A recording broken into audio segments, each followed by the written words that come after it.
मेरे को गर्व हो मेरे बेटे पर। और हर माँ मैं सभी माओ से निवेदन करती हूँ कि अपने बेटे को भेजे देश की सेवा के लिए। मेरे को उसकी जननी होने पर गर्व है। मेरे देश के लिए मेरे बेटा शहीद हुआ है, तो कोई माँ डरे नहीं इस चीज से। भी तो आया नहीं भी तो आया नहीं तो बोल के गया मैं आऊंगा देखो।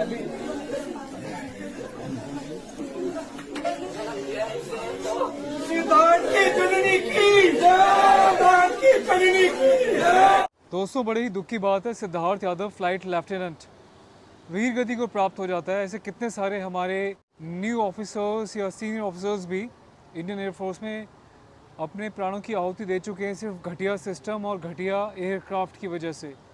कितनी बार मैं वीडियो बनाऊंगा, कितने सारे जवान हमारी वीर गति प्राप्त हो चुके हैं, कितने पुरानी टेक्नोलॉजी हम लोग यूज़ कर रहे हैं। हमारे नेताओं को चाहिए ताबड़तोड़ न्यू लेटेस्ट टेक्नोलॉजी, खुद वो पुरानी गाड़ी में चल नहीं सकते। देश के नागरिकों के लिए 15 साल की मैक्सिमम एज है अधिकतर राज्यों में पेट्रोल कार की और 10 साल सिर्फ डीजल कार की। लेकिन वहीं दूसरी ओर हमारे भारतीय वायुसेना बाबा आदम के ज़माने के, कौन से ज़माने के, पुराने ज़माने के एयरक्राफ्ट यूज़ कर रहे हैं, फाइटर जेट एयरक्राफ्ट, जो कि ऑब्सलीट हो चुके हैं, उनके पार्ट्स भी अवेलेबल नहीं हैं।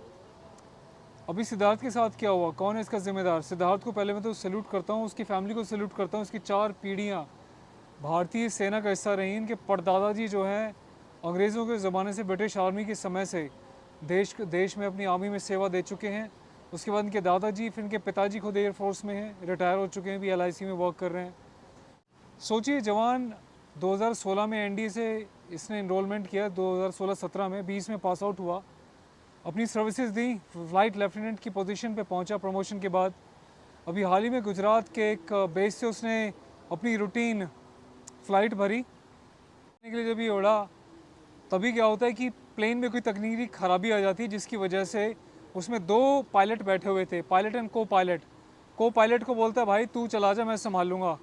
क्योंकि ये जहाँ पे बहुत सारी भीड़ थी, उस जगह पे एयरक्राफ्ट उड़ रहा था, मतलब आबादी वाले क्षेत्र में एयरक्राफ्ट उड़ रहा था। जब तकनीकी ख़राबी आई तो उसने अपने को पायलट को उड़ा दिया कि तू इजेक्ट कर जा सीट से, तू निकल भाई, मैं संभाल लूँगा।